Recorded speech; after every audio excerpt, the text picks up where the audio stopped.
corps sont bien plus qu'une simple enveloppe physique qui nous permet de naviguer dans le monde. Ils sont le reflet vivant de notre histoire intérieure, de nos émotions les plus profondes, et de nos douleurs les plus cachées. Pourquoi certains se recroquevillent, tandis que d'autres se gonflent? Pourquoi des corps très minces coexistent avec d'autres, forts et puissants?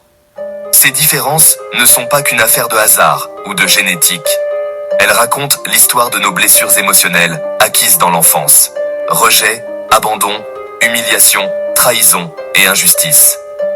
Pour nous protéger, nous développons des masques, des attitudes pour éviter de revivre la souffrance. Ces masques ont un pendant physique. Notre corps se moule autour de la blessure dominante. Épaules, respiration, tension, tout parle. Comme un costume du personnage que nous jouons pour nous protéger. Le rejet ne se lit pas comme l'injustice. Le corps devient une carte. Apprendre à lire cette carte nous ramène à la source de notre souffrance. Ce voyage ne vise pas à nous juger. C'est un acte d'amour et de compassion. Notre apparence est un message direct de notre âme. Où nous avons été blessés, comment nous avons survécu. En écoutant le corps, nous enlevons les couches des masques protecteurs. Nous guérissons nos vieilles blessures et laissons transparaître notre être authentique. C'est le chemin vers la liberté intérieure, devenir créateur conscient de notre présent et de notre futur. La blessure de rejet est profonde. Le sentiment de ne pas être désiré, de ne pas avoir le droit d'exister. Sa peur, la panique d'être vue, puis rejetée à nouveau. Enfant, silencieuse, reste dans un coin, tente de se fondre dans le mur. Adulte, évite les groupes, préfère la solitude, doute qu'on puisse l'aimer. Physiquement, très mince, étroit, contracté, membres mal connectés, épaules voûtées, poitrine petite et creuse. Petits yeux en alerte, retient sa respiration, se déconnecte des sensations, manque d'appétit, oublie de manger, tente d'effacer son corps. Voir ce corps avec compassion, non avec jugement. Il a survécu comme il a pu. La blessure d'abandon, peur d'être laissé seul, de manquer d'affection, de soutien, de direction. Cherche constamment présence et approbation pour se sentir en sécurité. Masque du dépendant, exigeant, joue la victime pour éviter d'être laissé. Il appelle, envoie des messages, non pour contrôler, mais par peur qu'elle ne revienne pas. Corps long, mince, manquant de tonus. Il s'affaisse comme sans force pour se tenir seul. Dos courbé, épaules tombantes, un corps qui appelle à l'aide. Grands yeux tristes, bras pendants, prêts à s'accrocher à quelqu'un.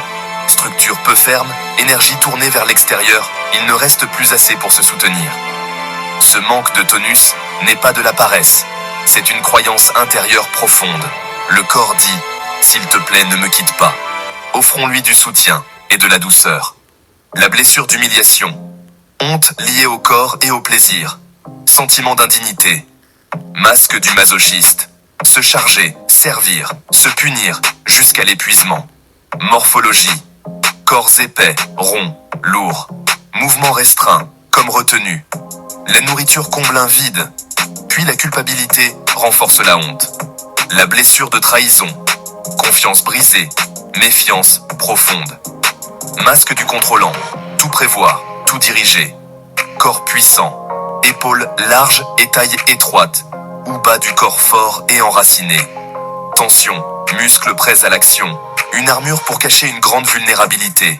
La blessure d'injustice. Besoin de perfection, de justesse. Souvent avec le parent du même sexe. Travailleur, dur avec soi-même, extérieur impeccable. Morphologie, bien proportionnée mais raide. Épaules et cou tendus, respiration retenue. Il se coupe des sentiments, son corps devient une armure de perfection. Comprendre ses blessures ne sert pas à étiqueter, c'est un outil de compassion. Voir au-delà des apparences. L'enfant souffrant derrière le masque. Nommer la douleur lui enlève du pouvoir. Nos comportements sont des stratégies de survie. Cessons de juger. Trop mince, trop gros, trop raide, trop faible.